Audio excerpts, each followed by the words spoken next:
السلام عليكم ورحمة الله وبركاته. ازيكم عاملين ايه؟ يا رب تكونوا بخير. قبل ما هتكلم في اي حاجة، طبعا اتعودنا ان احنا لازم ندعي لاخواتنا في فلسطين، ربنا يفك ديتهم وكربهم، اللهم امين. ان شاء الله النهاردة هنعمل مع بعض وصفة كلنا متفقين عليها ان هي من الوصفات القمر اللي احنا اتربينا عليها. هنعمل مع بعض النهاردة كفتة الجمبري. كفتة الجمبري بالصلصة، وطبعا عملنا حساب الجماعة اللي كنا بنسرقها بقى واحنا صغيرين، يعني احنا كتير قوي يا جماعة، واحنا عايزينها متحمرة، بس عملنا برضو طبعا حسابنا في طبق. والكوبيبة اللي ان شاء الله ما عادتش هتفك منك في الشوربة نهائي. هقولك على تكات حلوة كده لكوبيبة الجمبري، هتطلع معاكي راس قمر زي ما انت شايفة كده. بس قبل ما هبتدي، انا اسمي منى غيث، ودي قناتي. لو اول مرة تشرفيني يسعدني ان انت تشتركي في القناة. نبتدي ونقول بسم الله ونصلي على الرسول. اللهم صل على محمد. صلاة تنحل بها العقد وتنفرج بها الكرب وتقضى بها الحوائج وتنال بها الرغائب وحسن الخواتيم واستسقى الغمام بوجهه الكريم. مبدئيا كده قبل اي حاجة، الرز بتاعي انا معايا كيلو من الرز، طحنته. تمام. بقى معايا دلوقتي كيلو من دقيق الرز. تمام كده. قبل اي حاجة، وزن الجمبري اللي معايا ده كيلو ونص من الجمبري. الجمبري الصيد ده يا جماعة مش غالي، يعني مش هقولك روح هاتيلي كيلو جمبري من ابو 250 جنيه و300 جنيه، لأ. ده تقريبا الكيلو ممكن يعمل اقل من 50 جنيه. تمام كده. وهو مش صغير قوي برضو، طلع ما شاء الله طبق فيه اللحم بتاعه، بسم الله ما شاء الله، اللهم بارك، مطلع كمية مش عايزة اقول لكم. تمام كده. الخضار بتاعي اللي انا هعمله مع الكفتة: البصل، هتبقى بصلة متوسطة، ما تزوديش بصل نهائي. التوم مش مشكلة، حابة تزودي توم تمام. انا معايا راس توم كده صغيرة او نص راس من الكبيرة. خلاص. ومعايا نص قرن شطة حار. الخضرة بقى بتاعتي: معايا نص حزمة من البقدونس، ومعايا 3 معالق من الكزبرة والشبت. انتوا عارفين ان انا الكزبرة والشبت بفرزه، فخدت منهم تقريبا كده 3 معالق. انا مش محتاجة العيدان ابدا بتاعة البقدونس، فباخد الحتة بتاعة الورق. تمام كده. بالنسبة للجمبري، لما باجي انزل بالجمبري لازم بسيب شوية على جنب زي ما انتوا شايفين كده. شوية هنحطهم للكوبيبة وشوية هنحطهم لصوابع الجمبري. تيجي تقطمي صابع الجمبري كده تلاقيه ما شاء الله جواه الجمبرية بتبقى طعمها حلو أوي، شكلها لطيف كمان. بالنسبة للتوابل بتاعتي، التوابل بتاعتي بسيطة خالص. ان شاء الله هنستعمل الملح والفلفل الاسود والكزبرة والكمون، ونص معلقة كده من البابريكا. كل ده هحط منه معلقة، ما عدا البابريكا هتبقى نص. ضربت بقى كده الخليط الاول ضرب كويس، بقى معايا زي ما انتوا شايفين كده. تمام. هبتدي ان انا انزل بالرز بتاعي. الرز بتاعي هتقولوا يا ترى هننزل بقد ايه رز؟ بصوا كده مبدئيا، العجينة بتاعة الكفتة مختلفة عن عجينة الكوبيبة من ناحية الرز. في ناس بتحب تحط الرز بتاع الكفتة مطحون زي ما انا عملت كده دقيق، والكوبيبة بتبقى رزها زي ايه، انا عايزه، شفتوا الرز الكسر؟ بتبقى زي رز الكسر كده. لو انت بتحبيها كده اعملي الرز تنقعيه. هو الرز لازم بيتنقع في ميه، وبعد كده بتصفيه على فوطه وتبتدي تطحني فيه. تمام. مش بيطحن وهو ناشف، لازم ياخد وقته في ان هو يتنقع شويه في ميه، يعني مش اقل من ساعتين. تمام كده. وبعدين الكوبيبه بقى التانية، الرز الكسر، زي ما قلت لكم بنقعه عادي خالص وبغسله وبصفيه وباخد الحبه بتوعه بحطهم في المطحنه اضربهم ضربتين، مش اكتر من كده. مش بنعمهم، بخليه متكسر. انما انا مش ما حبيتوش كده بصراحه. انا حابه ان هو يبقى دقيق رز زي ما انتوا شايفين كده. تمام. انا نزلت هنا بتقريبا الخليط اللي معايا ده كله على بعضه، انا لسه ما قسمتش حاجه. خد تقريبا كيلو الا ربع من الرز او اكتر كمان. تمام. لان انا طبعا انا عملت كيلو رز بس ما وزنتش بقى وانا بحط. خلاص. انا فضلت احط كده على الخليط لحد ما بقى معايا سمكه زي ما انتوا شايفين كده. تمام. اول ما تبصوش ان هو هيبقى طري او لا، هو مش طري، هو مجرد ما هتسيبها ترتاح الرز بتاعك هتلاقيه نشا وتماسك. بقيه الرز اللي انا سبته كانوا تقريبا كوبايه من الرز، الكوبايه اللي هي المعياريه اللي هي 250 جرام، كانوا تقريبا كده. رحت ضفتهم على باقي الخليط. لان انا لما جيت اعمل طبعا انا ضفت الرز في الاول، وما يعني ما قسمتش حاجة، كله مرة واحدة عشان اسهلها عليكي. شفتوا خليط الكوبيبة اللي في الطبق الاولاني ده متماسك جدا. هي الكوبيبة لازم تبقى متماسكة جدا كده، ما تبقاش عجينة طرية، لازم تبقى ناشفة. شفتوا بقى الخليط بتاعنا اللي احنا كنا ضفناه؟ ما شاء الله الرز تماسك معاه ازاي، ويعني هو لسه طري شوية بس مش ناشف. تمام كده. وما تقلقيش من التصبيع، انا هقولك هيتصبع معاكي وهيبقى زي العسل. بالنسبة بقى للجمبري طبعا انا حطيت هنا حبة وحطيت هنا حبة. احنا اتفقنا ان عجينة الكوبيبة لازم تبقى ناشفة. شوفوا انا حتى بقلبها، يعني لازم تاخد حقها في الرز. شفتوا لو تلاحظوا انا بعمل الكوبيبة جامدة ومتماسكة ازاي بسبب الرز. تمام. طبعا ما تنسيش ان انت تحطي على ايديكي زيت علشان تعرفي تصبعي وما تلزقش العجينة في ايديكي ولا حاجة. بصوا هي عجينة الكوبيبة بتبقى رقيقة. تمام كده. احنا اتفقنا اول تكة من الكوبيبة علشان ما تفكش معاكي وتبقى طالعة حلوة ومتماسكة، الرز بتاعها. عجينة الكوبيبة مختلفة عن عجينة الكفتة اللي احنا هنعملها صوابع في صلصة. خلاص بتبقى ناشفة شوية واخدة حقها في الرز شوية. انا معايرتش ولا قسمت خليط ولا حاجة عشان اسهلها عليكي. احنا حطينا الرز كله على خليط الجمبري والخضار مرة واحدة، وبعدين شلت الشوية بتوع الكفتة، وبعدين ضفت باقي الرز على الحبة اللي انا محتاجة اعملهم كوبيبة. تمام كده. انا صبعت الكوبيبة بتاعتي وركنتها رز زي ما انت شفتها كده على جنب، على ما اعمل العجينة التانية. عجينتنا الاولانية بتاعت الكفتة طبعا لما بترتاح بتلاقي العجينة ما شاء الله بقت متماسكة زي ما انت شايفة كده. استخدمنا قد ايه؟ احنا طحنا كيلو من الرز. تمام. ابتديت بقى ان انا اصبع في الكفتة بتاعتي. هصبع بقى الكمية اللي معايا كلها علشان اما اشتغل على البوتاجاز اشتغل مرة واحدة. تمام. لان احنا عاملين كذا طريقة، عاملين بالصلصة، عاملين كوبيبة بالشوربة، عاملين الكفتة اللي هي متحمرة.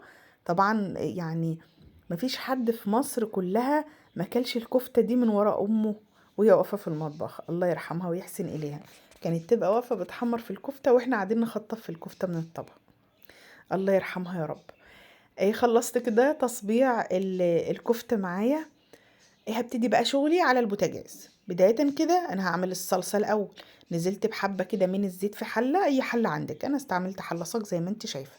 حطيت فيها شوية زيت، وجبت تقريبا 3 فصوص من التوم.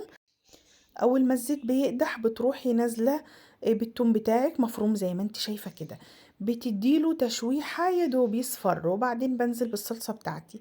استخدمت صلصة قد ايه؟ كيس من الصلصة تقريبا نص كيلو من الطماطم. انا بفرز الصلصة وبحطها في اكياس زي ما انتوا عارفين، وبنزل بيها على الطبيخ على طول. نزلت كده تقريبا كوباية من المية عشان الصلصة بتاعتي تفك ما تشطش مني.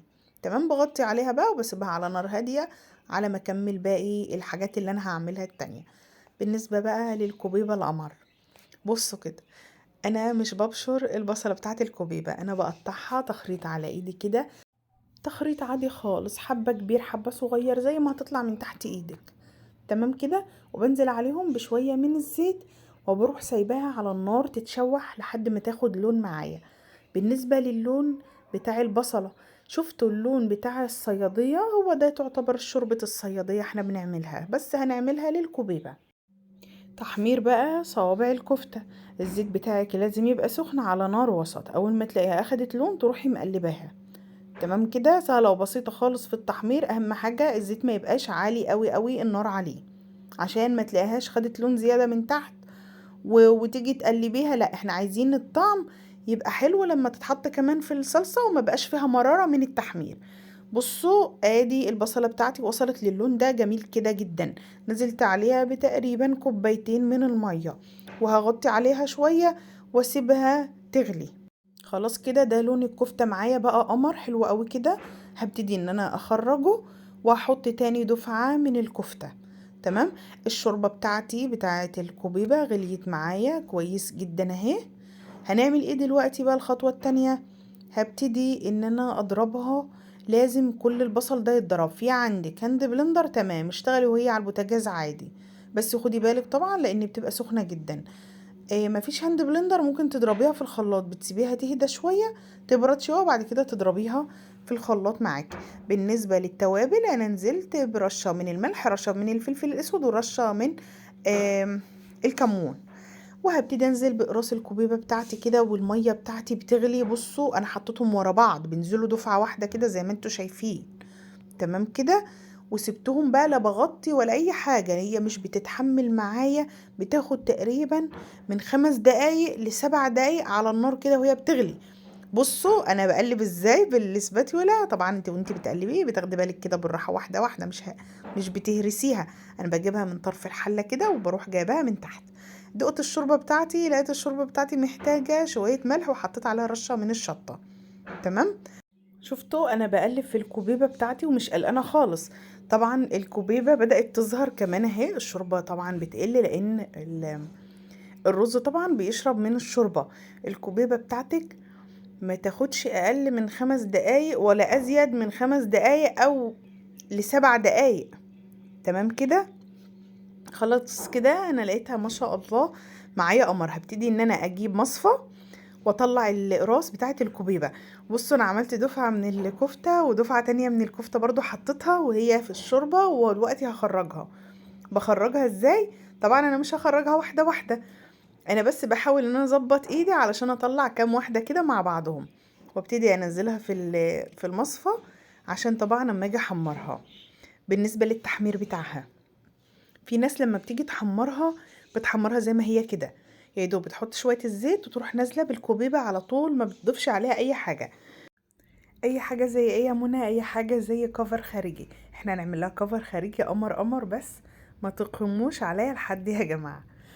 انا كنت دلوقتي بدوق الشوربه بتاعتي عشان اشوف الملح بتاعها ايه، عشان لو هنزل عليها بشويه الرز واقدر اخد منها شويه شوربه كده على جنب. انا خدت شويه شوربه في حله صغنطوطه خالص، طبعا عشان نشربها. دي شوربه جمبري يا جماعه صياديه.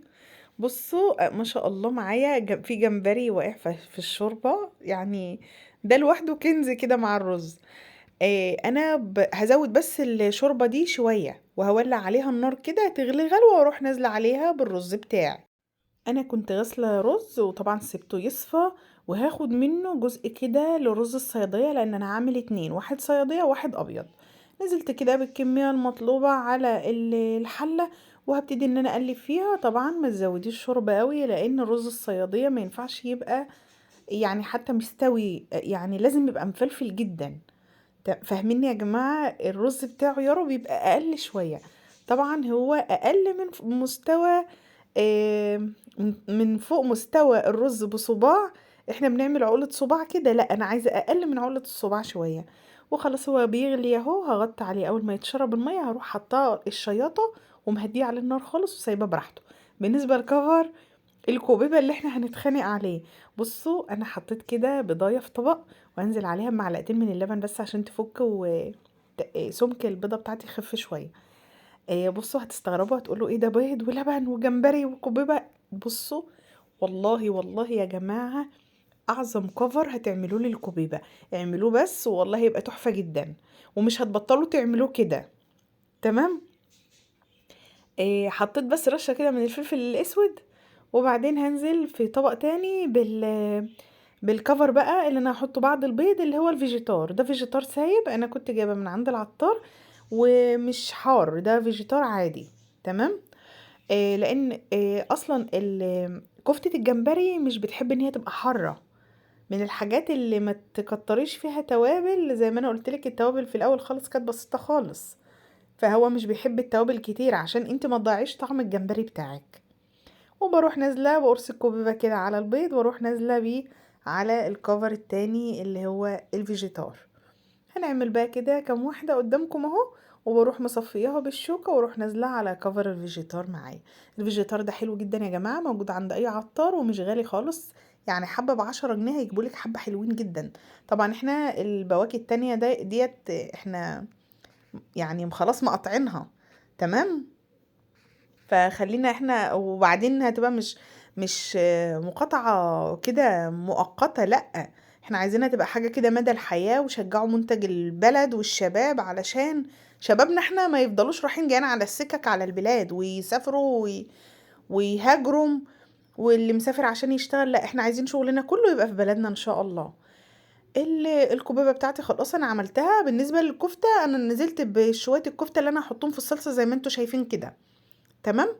وبتدوقي بقى الملح بتاع الصلصه بس لما الكفته بتغلي غلوتين فيها، عشان تظبطي الملح بتاعك وما تبقاش معاكي حادقه قوي. في نفس المقلايه اللي انا عملت فيها صوابع الكفته هنزل براس الكوبيبه بتاعتي.